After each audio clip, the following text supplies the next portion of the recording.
오늘 우리에게 주시는 하나님의 말씀 마가복음 16장 1절서부터 8절에 있는 말씀입니다. 신약성경 102면 정도 되겠습니다. 마가복음 16장 1절서부터 8절에 있는 말씀. 찾으셨으면 우리 같이 한 목소리로 봉독하겠습니다. 한 목소리로 봉독할 때에 주님의 음성을 들을 수 있길 바랍니다. 같이 함께 봉독합니다. 안식일이 지났을 때에 막달라 마리아와 야고보의 어머니 마리아와 살로메는 가서 예수께 발라드리려고 향료를 샀다. 그래서 이레의 첫날 새벽 해가 막 돋을 때에 무덤으로 갔다. 그들은 누가 우리를 위하여 그 돌을 무덤 어귀에서 굴려내 주겠는가 하고 서로 말하였다. 그런데 눈을 들어서 보니 그 돌덩이는 이미 굴려져 있었다. 그 돌은 엄청나게 컸다. 그 여자들은 무덤 안으로 들어가서 웬 젊은 남자가 흰옷을 입고 오른쪽에 앉아 있는 것을 보고 몹시 놀랐다. 그가 여자들에게 말하였다. 놀라지 마시오. 그대들은 십자가에 못 박히신 나사렛 사람 예수를 찾고 있지만 그는 살아나셨소. 그는 여기에 계시지 않소. 보시오, 그를 안장했던 곳이요. 그러니 그대들은 가서 그의 제자들과 베드로에게 말하기를 그는 그들보다 먼저 갈릴리로 가실 것이니 그가 그들에게 말씀하신 대로 그들은 거기에서 그를 볼 것이라고 하시오. 그들은 뛰쳐나와서 무덤에서 도망하였다. 그들은 벌벌 떨며 넋을 잃었던 것이다. 그들은 무서워서 아무에게도 아무 말도 못하였다. 이것은 주님의 말씀입니다. 하나님 감사합니다. 아멘. 오늘은 부활절입니다. 우리 앞뒤 좌우 있는 분하고 아까도 인사했지만 예수님이 부활하셨습니다. 한번 인사하시기 바랍니다. 예수님이 부활하셨습니다. 네, 예수님이 부활하셨습니다. 네. 여러분들 예수님이 부활하신 거 믿으십니까? 네. 인사할 때도 그 벅찬 가슴으로 인사하셔야죠. 그냥 형식적으로 그냥 인사하는 게 아니라 우리에게 부활이 생명이 있구나. 예수님이 사망 권세를 이기시고 부활하셨음을 우리가 믿고 담대함으로 서로 인사할 수 있어야 됩니다. 우리끼리 인사할 때 뭐 수줍어할 거 있겠습니까? 다시 한번 앞뒤 좌우 있는 분들하고 예수님이 부활하셨습니다 하고 인사하시기 바랍니다. 네, 그렇죠. 이 인사 그대로 세상에 나가서 전하면 돼요. 예수님이 부활하셨습니다. 우리가 그 은혜, 그 감격을 먼저 이루어야지만 되는 것이죠. 우리가 예수님의 부활에 대해서 우리가 믿지 않냐고 그냥 생각지 않는다면 어떻게 나가서 예수님의 부활을 나타내고 그 삶 가운데 살 수 있겠습니까? 오늘 좋은 찬양, 몸으로 예수님 앞에 드리는 찬양도 보지 않습니까? 그것 하기 쉬운 일 아니에요. 그 예수님의 감격을 갖고 해야지만 몸으로 표현할 수 있는 것이라고요. 여러분들 할 수 있습니까? 네, 다 누구나 그런 감격을 가지면 하나님 앞에 드리는 삶을 살 수 있어요. 기독교는 빈 무덤의 종교다 이렇게 말하기도 해요. 빈 무덤의 종교. 이 세상의 종교의 교주나 성자, 영웅들은 다 무덤이 있습니다. 그러나 예수님은 사망 권세를 이기시고 부활하셨기 때문에 그 무덤에는 시신이 없어요. 비어 있습니다. 오늘도 마가복음에 보면은 예수님의 무덤이 비어 있었다 이렇게 이야기하지 않습니까? 한 일화가 있습니다. 중국인들은 자기들이 세계 문화의 중심이다. 그래서 중국을 중원 이렇게 표현하지 않습니까? 요즘 한참 동북공정이라고 해서 우리나라를 참고 목살게 하는데 어찌되든 자신들만이 문화의 중심이라고 그렇게 외쳤어요. 세계대회 2차 대전 때 섬나라 일본에게 연전연패를 했습니다. 중국 사람들이 일본인에게 계속 지는 것을 무엇인가 잘못되었구나 이런 생각을 가지게 되었다고 합니다. 그래서 중국이 낳은 세계적인 대학자의 성자인 공자의 무덤이 뭔가 이상이 있지 않는가, 우리가 잘못 이렇게 공자의 무덤을 만들지 않았을까 하고서 그 무덤을 파보았던 거 아니겠습니까? 파보았더니 그 안에는 자그마한 해골이 있었다는 것이에요. 그 외에는 아무것도 없었다는 것이죠. 바로 아무리 성자일지라도 무덤이 있고 그 안에는 시신이 있을 수밖에 없어요. 뼈 한 조각밖에 없었다는 것이죠. 그렇습니다. 유명한 현자일지라도 인간은 시신 유골밖에 없습니다. 예수님의 무덤에는 아무것도 없었다는 것이 부활의 증거가 되는 것이에요. 인도의 위대한 성자 썬다싱이라는 분은 영국을 방문하게 되었다고 합니다. 어느 대학교 교수가 이렇게 질문합니다. 당신은 오랫동안 믿어온 힌두교를 버리고 왜 그리스도교를 믿게 되었습니까? 그리스도를 믿게 되었습니까? 이렇게 질문하니까 그는 서슴지 않고 이렇게 말했다 합니다. 부활하신 예수님이 살아계시기 때문입니다. 그래서 나는 예수 그리스도를 믿습니다. 라고 고백했다는 것이에요. 부활을 믿지 않는 것은 기독교가 아닌 것이에요. 우리는 부활이 있기 때문에 예수님의 신앙, 기독교가 있는 것입니다. 그래서 우리는 매주일 어떻습니까? 신앙 고백을 드리는 것 아니겠어요? 신앙 고백. 사도신경을 할 때 빌라도에게 고난을 받으사 십자가에 못 박혀 죽으시고 장사한 지 3일 만에 죽은 자 가운데서 살아나셨다라고 늘 고백하고 있는 것 아니겠습니까? 이게 우리의 고백의 중심이고 핵심이기 때문에 그렇습니다.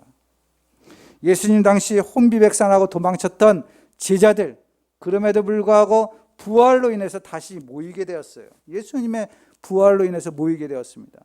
로마의 칼을 피해서 도망갔던 사람들도 이제부터는 로마의 칼을 향해서 오히려 예수님이 살아나셨다, 이러한 말을 외치면서 증거하는 삶을 살았던 것을 우린 역사적으로 보게 됩니다.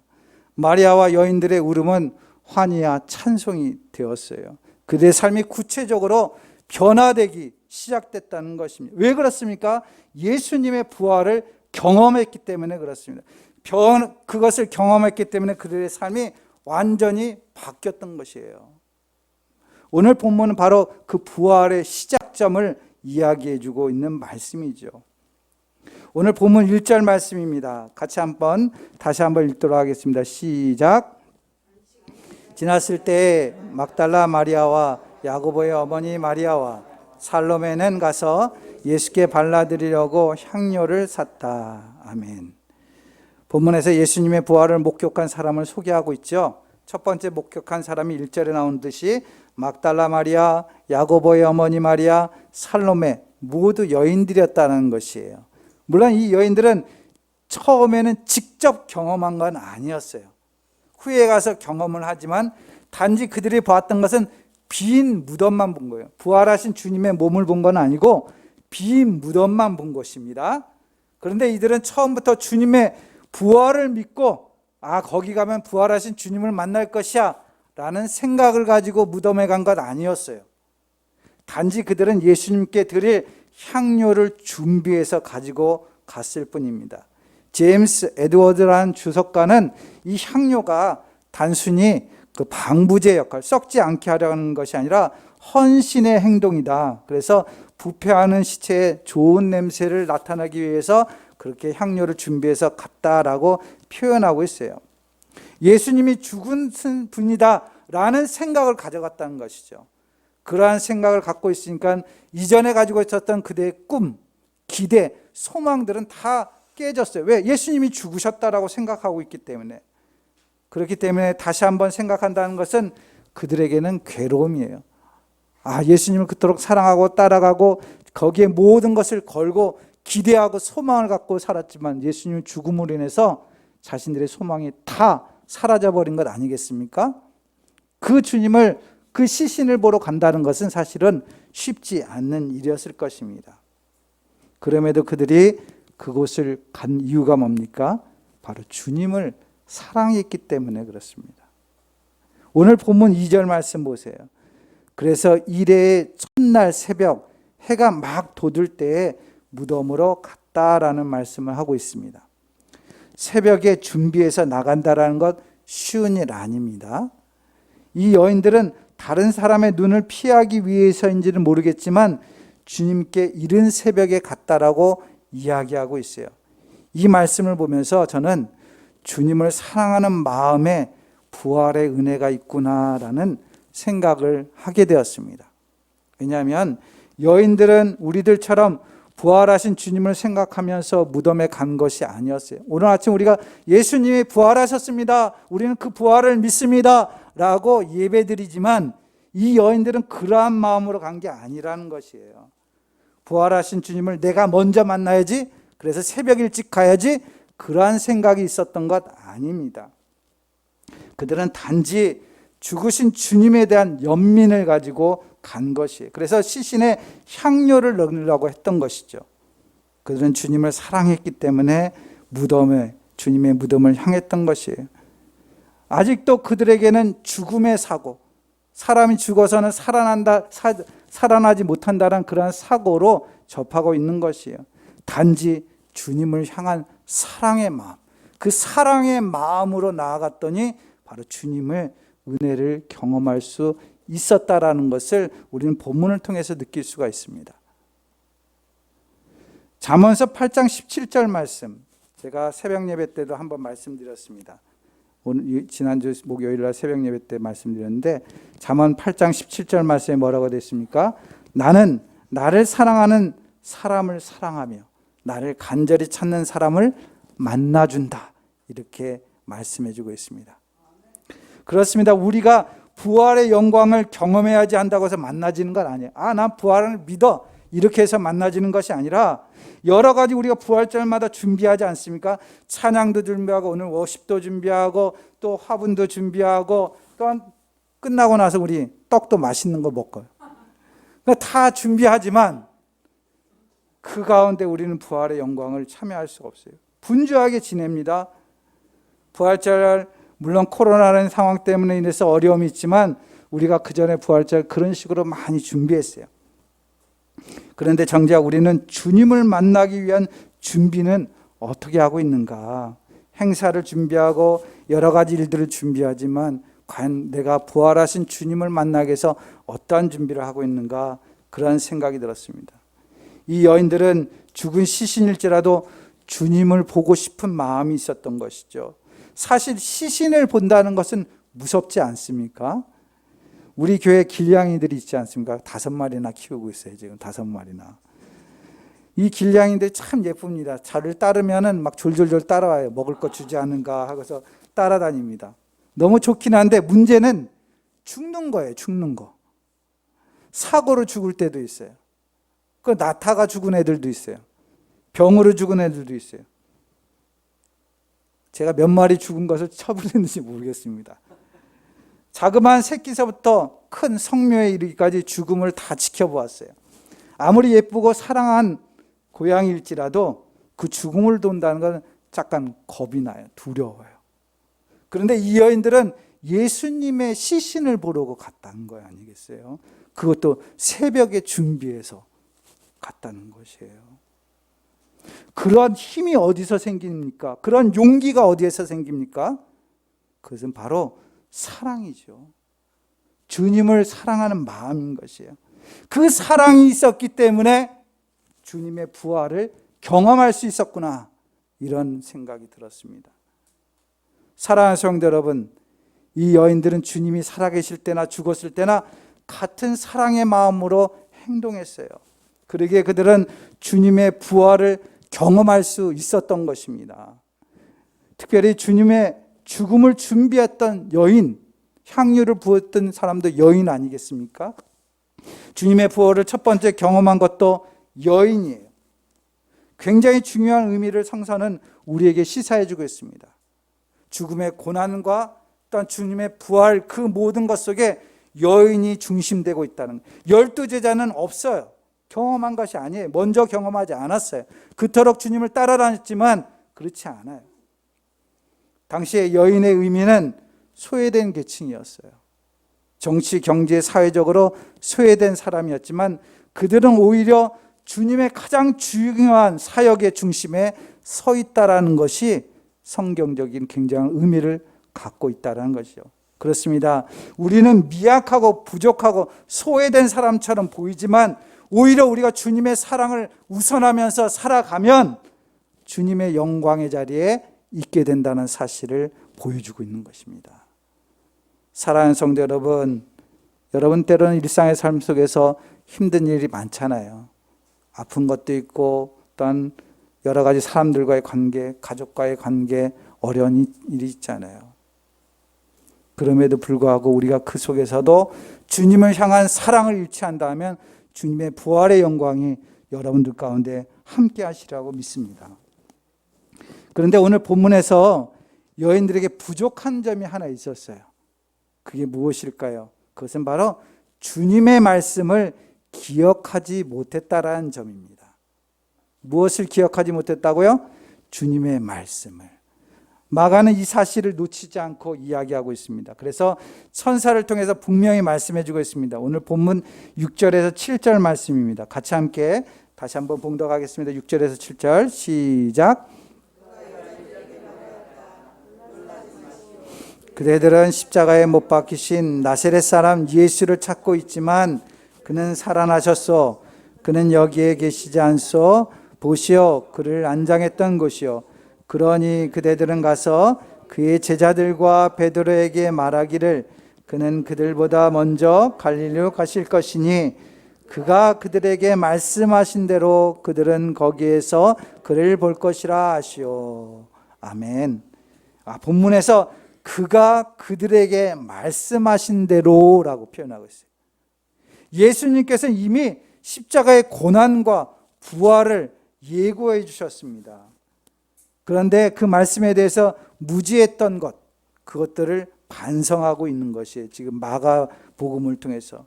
그렇기 때문에 여인들, 그리고 이 여인들의 시각으로 복음서를 읽고 있는 독자들, 이제 예수님이 평소에 자신들에게 하셨던 말씀을 다시 한번 되돌아보십시오. 그런 의미를 담고 있는 것이에요. 사실 마가복음에서 계속적으로 제자들에게 책망하고 있어요. 무엇을 책망하고 있습니까? 믿음이 없다라고 책망하는 일들이 곳곳에서 나타나고 있습니다. 마가복음에 보면 예수님이 분명히 3번이나 자신의 죽음과 부활에 대해서 예고하셨어요. 8장 31절, 9장 31절, 10장 33절에서 34절. 그렇게 예고를 3번씩이나 했음에도 불구하고 그들은 깨닫지 못했던 것이죠. 더군다나 영광스러운 부활의 몸을 모세와 엘리야를 통해서 변화산이라는 곳에서 그 모습을 보여주셨어요. 부활의 몸이 어떤 것인지 보여주셨죠. 그럼에도 불구하고 제자들은 주님의 말씀을 기억하지 못했기 때문에 주님의 약속을 잊어버린 것입니다. 사랑하는 성도 여러분, 주님은 말씀대로 이루어 주시는 분이십니다. 그래서 말씀하신 대로 예수님이 살아나신 것이에요. 약속하신 대로 그것을 지켜주신 것이에요. 갈릴리로 먼저 가시겠다라고 이야기하신 것이에요. 약속을 믿는 자만이 그 약속을 성취할 수 있는 것입니다. 그렇기 때문에 우리는 약속을 기억하는 것이 중요합니다. 그래야 우리는 실망에 빠지지 않습니다. 예수님이 죽는 순간에 제자들, 주변에 있는 모든 사람들은 그 약속의 말씀을 잊어버렸기 때문에 각기 제 길로 다 도망쳐버리고 뿔뿔이 흩어진 것 아니겠습니까? 만약에 그들이 약속을 지켰다면, 약속의 말씀을 기억했다면 지금 죽지만 예수님은 부활하실 것이야 하고도 담대하게 더 믿음으로 기다렸을 것입니다. 시리에 빠져서 갈릴리로 갈 필요가 없었을 것입니다. 예수님께서는 약속을 지키셔서 갈릴리로 가십니다. 우리는 흔히 성경을 약속의 책이다 이렇게 말합니다. 그래서 흔히 우리는 뭐라고 합니까? 구약, 신약, 그렇죠. 오래된 약속, 새로운 약속 이런 표현을 써도 구약과 신약이라고 이야기하지 않습니까? 크게는 예수님께서 오셨다, 약속을 이루어 주셨다, 구약 그것을 말씀하고, 신약은 뭡니까? 다시 오신다, 그 약속을 해주고 있는 것이에요. 뿐만 아니라 하나님께서 하신 모든 말씀이 이루어진다는 것을 우리에게 보여주고 있습니다. 유대인 상인들은 약속 시간을 짧게는 10분에서 5분 정도 정하는 경우가 많다고 해요. 그래서 약속 시간을 지키지 않으면 기다리거나 다음으로 연기하지 않는다고 합니다. 그리고 약속을 지키지 않는 사람에게 돈을 빌려주거나 같은 사업을 하지 않는다고 해요. 왜냐하면 작은 약속을 지키지 않는 사람은 큰 약속도 지킬 수 없다고 생각하기 때문에 그렇습니다. 뿐만 아니라 그런 사람은 배신하기 쉬운 사람이다 라고 판단합니다. 때문에 유대인들은 아무리 작은 약속이라도 그것이 곧 신령과 직결된다고 믿고 철저하게 지켜나간다고 한답니다. 이렇듯이 사람도 사람과의 관계 속에서 약속이 얼마나 중요한지를 보여주고 있습니다. 하물며 하나님은 어떠하시겠습니까?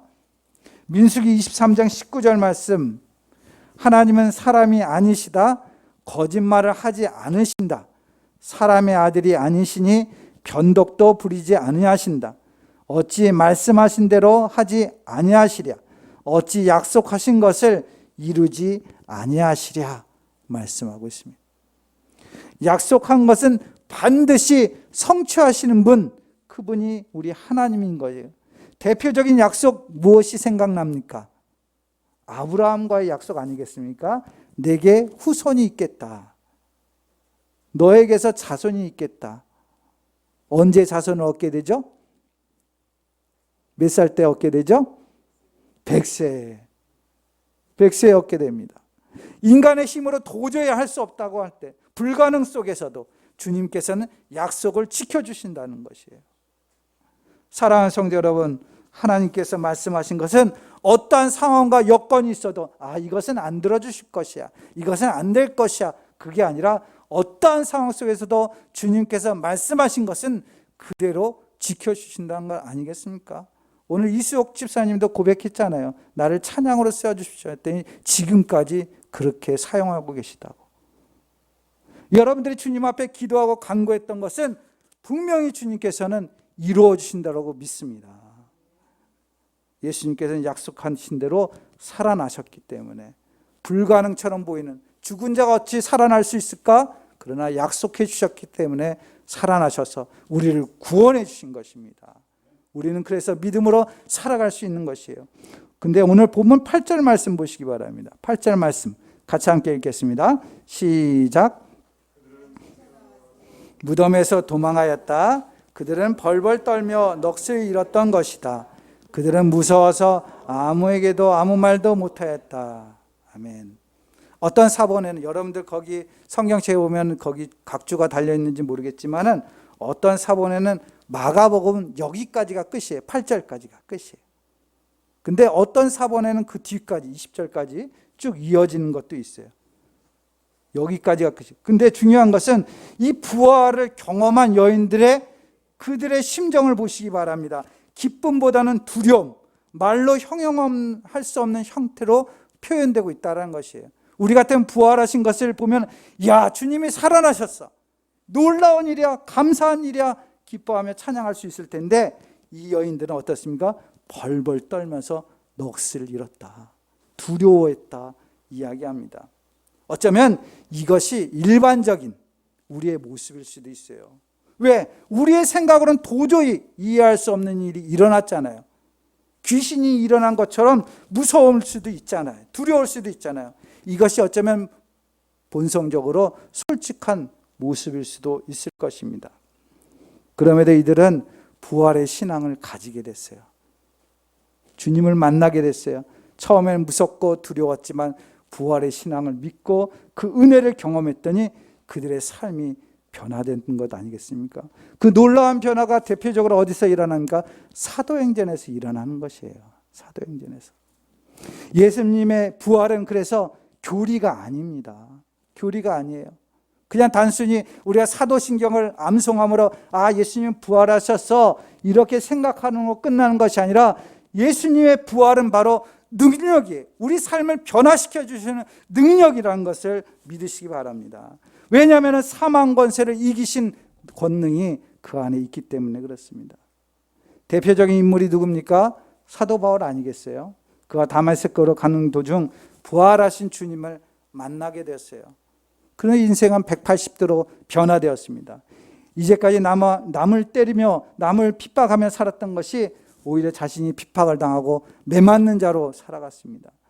박해하던 자가 오히려 박해를 받으면서 오히려 기뻐하는 사람이 되었습니다. 뿐만 아니라 예수님을 따르는 공동체도 변했어요.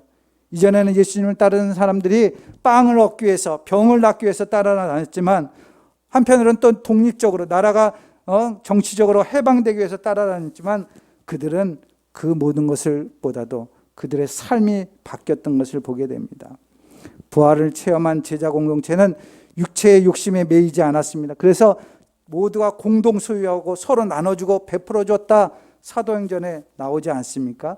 같이 모이기를 힘쓰고 예배드리고 찬송하고 가진 것들을 나눠주고 그렇게 살았다라고 이야기하고 있습니다. 어두운 마음과 그늘진 표정을 살지 않고 그들 안에는 기쁨이 있었던 것이에요. 사자밥이 되어가도 불에 타 죽어도 칼에 목베임을 당해도 그들은 죽음 앞에서 두려워하지 않고 고난 속에서 기뻐하며 하나님 앞에 영광 돌리며 죽었던 모습들을 보게 됩니다. 왜 그렇습니까? 부활을 믿기 때문에, 부활의 능력 가운데 있었기 때문에 그렇습니다. 사랑하는 성도 여러분, 때로는 우리에게 어려움이 있지만 여러분들이 진짜 부활하신 주님을 믿으십니까? 나에게 부활의 생명이 있다는 걸 믿으십니까? 그렇다면 우리의 삶에 어떤 어려움이 있어도 믿음으로 나아갈 수 있길 바랍니다. 김교신 선생님이 있어요. 소록도에서 봉사하며 살았습니다. 1940년 이런 글을 썼습니다. 보이지 않는 눈, 상한 다리에 피곤한 몸을 옮겨 일편단심으로 예배당을 향하는 광경을 보라. 가다가 실족해 넘어지면 그 자리에 쓰러진 채 기도하고 다시 가는 그 신앙이야말로 부활의 힘이다. 육신은 불과 사척의 지팡이, 영은 참 생명인 십자가를 의지하고 매진하는 이 믿음을 보라. 무슨 말입니까? 문둥병이 걸려서 몸이 제대로 가눌 수 없습니다. 그럼에도 불구하고 예배당을 향해서 걸어가는 그들의 모습을 이야기하고 있는 것이에요. 쓰러지고 넘어지면 도저히 교회를 갈 수 없으면 그 자리에서 기도하고 있었다는 것 아니겠습니까? 사척짜리 지팡이를 의지하고 그 믿음은 살아계신 참 생명인 십자가를 의지하고 그 믿음 가운데 살아가는 그들의 모습을 이야기하고 있는 것입니다. 사랑하는 성도 여러분, 부활의 능력이란 바로 이런 것 아니겠습니까? 때로는 넘어지고 쓰러질지라도 끝까지 그 신앙을 붙들고 살아가는 것, 그것이 바로 믿음의 백성들의 모습일 것입니다. 부활은 교리가 아니에요. 내 삶입니다. 내가 부활을 믿고 살아가는 것, 내 삶 속에서 능력으로 나타나는 것입니다. 사랑하는 성도 여러분, 우리가 부활절을 맞이해서 부활 찬송 부르고 부활절 감사 예배를 드리면 무엇합니까? 내 삶에 부활의 능력이 없다면 아무 소용이 없는 것이에요. 오늘 2021년도 부활절을 맞이하는 우리 팔당교회 성도 여러분, 여러분들 마음에 부활의 그 신앙을 온전히 세워나갈 수 있길 바랍니다. 그래서 우리의 삶 속에서 부활의 능력, 참 신앙을 이루며 살아갈 수 있는 저와 여러분들이 될 수 있기를 주님의 이름으로 축원드립니다. 기도하겠습니다. 사랑과 은혜가 많으신 아버지 하나님, 오늘 말씀을 통해서 여인들은 부활을 경험하기 위해서 무덤에 간 것이 아니라 죽으신 주님의 몸에 향료를 바치기 위해서 갔습니다. 그 마음 가운데는 주님을 사랑하는 마음으로 갔습니다. 끝까지 주님을 사랑하고자 나아갔던 그 여인들에게는 놀라운 부활의 아침을 맞이하게 된 것을 보게 됩니다. 아버지 하나님, 우리도 언제나 변함없이 주님을 향한 마음을 끝까지 지켜나갈 수 있는 거룩한 백성들 될 수 있도록 인도하여 주옵소서. 말씀을 잃어버리지 않게 도와주옵소서. 주님께서는 무수한 말씀을 약속해 주셨습니다. 그 약속의 말씀을 의지하고 이 땅에 곤고한 일이 있을지라도 주님의 말씀을 붙들고 살아가는 하나님의 백성들 앞에 부활의 능력으로 살아갈 수 있는 참된 신앙이 될 수 있도록 축복하시고 인도하여 주시옵소서. 감사하고 예수님의 이름으로 기도드립니다. 아멘.